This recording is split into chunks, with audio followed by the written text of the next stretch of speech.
윤영환 혁신위원장 어제 OBS를 찾았습니다. 그간 한 달 동안 활동에 대한 소회와 함께 최근 더 큰 뉴스메이커가 된 분이죠. 한동훈 법무장관 또 원희룡 국토부 장관에 대한 언급을 했습니다. 직접 발언 들어보시죠. 어려운데 와서 도와줘야죠. 그분은 정말 머리 좋은 분이고 또 이 어떤 국가에 대해서 뭐랄까요, 자기 역할에 대해서 아주 분명하고 깔끔한 분이에요. 한 장관한테는 좀 도와주세요, 이런 메시지를 보내고 싶어요. 네. 그거는 잘 심사숙고해서 현명한 판단할 거리라고 생각해요. 원희룡 장관 같은 경우에는 정말 어제 눈물이 나더라고요. 전화 통화도 왔고 고민 중이라고. 네. 혁신의 시작이 우리 원희룡 장관님이 아닌가, 이런 생각이 듭니다. 뭐 이재명 대표하고 대결하는 거 뭐 적극 저는 지지합니다. 네, 한동훈 장관이 빨리 국민의힘에 와서 도와줘야 된다. 인현 위원장 거침없이 하라고 간접적으로 대통령의 의중을 전달받았다, 이렇게 얘기했다가 대통령실과 김기현 대표가 선을 그었던 바 있는데, 한 장관과 또 원희룡 장관에 대한 러브콜, 과연 인 위원장만의 생각에 불과했을까 궁금합니다. 박 교수님 어떻게 보십니까?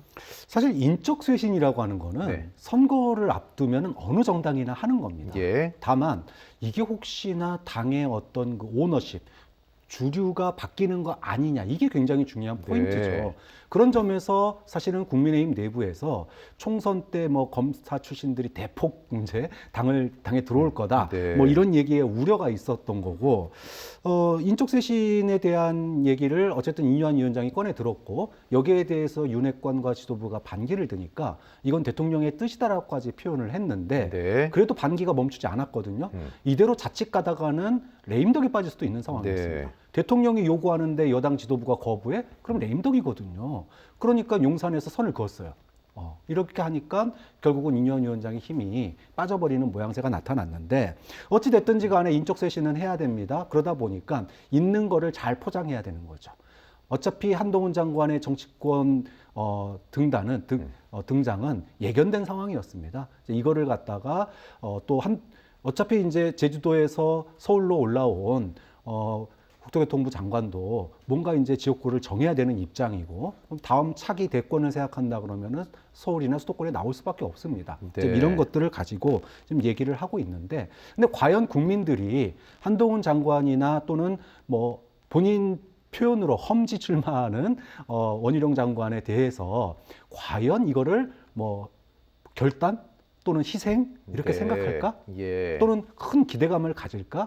이거는 좀 물음표가 있는 것 같아요. 네, 인현 위원장이 원희룡 장관의 개양을 가능성 열어둔 부분, 눈물이 나다 이렇게까지 고마움을 표현했는데, 과연 그게 눈물이 날 정도로 정말 다 안팎의 고마운 상황인지, 그리고 과연 이재명 대표와 원희룡 국토부 장관이 붙는다면 매치가 성사가 될지도 궁금한데, 스타 장관 단 2명이 총선의 어떤 전체 판을 뒤흔들고 전세를 뒤집을 만한 파워가 있는지, 이거에 대한 좀 궁금증도 있어요. 김 대표는 어떻게 보십니까? 그러니까 집권 여당은 지금 그런 그림을 그리고 있는 네네. 것 같습니다. 그리고 그림을 그리면서 그에 대한 군불대기를 계속 하고 있으니까 예.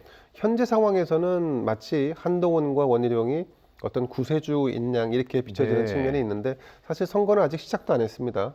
그리고 개양을 두고 이재명 당대표와 원희룡 장관 간의 빅매치가 성사될 것이다라고 하는 예측이 나오던데, 저는 개인적으로 그런 매치는 성사되지 않을 거라고 봅니다. 어떤 이유에서요? 그러니까 왜냐하면 우선은 국민의힘이라고 하는 정당에서 나오는 어떤 출마자가 정권에 대한 중간평가라고 하는 이 기세가 워낙 강해지고, 결국 만약에 이번 선거에 패색이 짙어진다라고 한다면 원희룡 장관 입장에서는 굳이 목숨 걸고 그곳에 나가서 본인의 사생 결단을 낼 필요가 없다.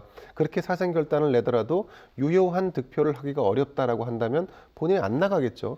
또 다른 측면에서 보면 반대로 민주당이 오히려 수세에 몰릴 경우에 원희룡 장관은 기세 좋게 개항을 본인 스스로가 점찍고 나가겠죠. 지금처럼 약간 갈 수도 있다 없다라고 하는 정도가 아니라 네. 개항을 출마를 선언할 수 있겠죠. 그런데 그렇게 되면 이재명 당대표 입장에서는 불출마를 선택하겠죠.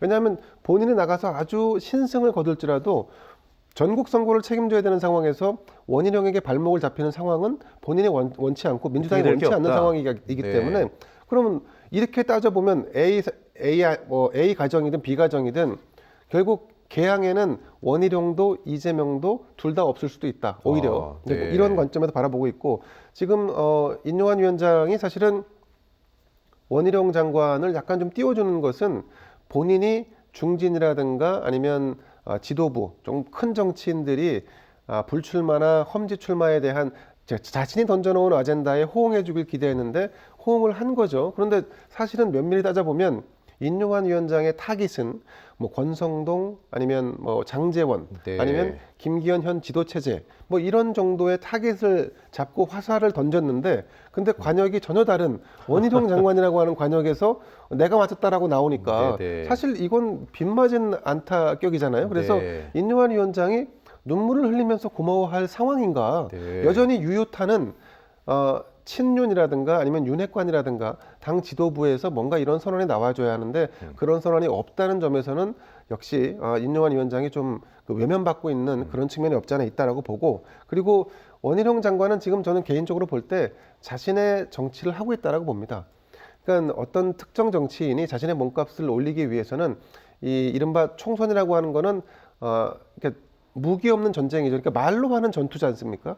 말로 하는 전투에서 성공을 날리는 사람은 항상 주목도를 높일 수밖에 없는 네. 상황이라 저는 원희룡 장관이 그런 성공을 날린 것이고 여기에 대해서 이재명 당대표가 아마 대꾸조차 하지 않을 겁니다. 네, 그건 뭐 네. 초식이라 여기서 대응하는 순간 그 어떤 원희룡 장관의 그 뭐 포석에 말려드는 거기 때문에 사실 이 부분에 대해서는 저는 그래서 인천 계양을에 원희룡과 이재명의 빅매치는 없을 것이라고 봅니다. 네.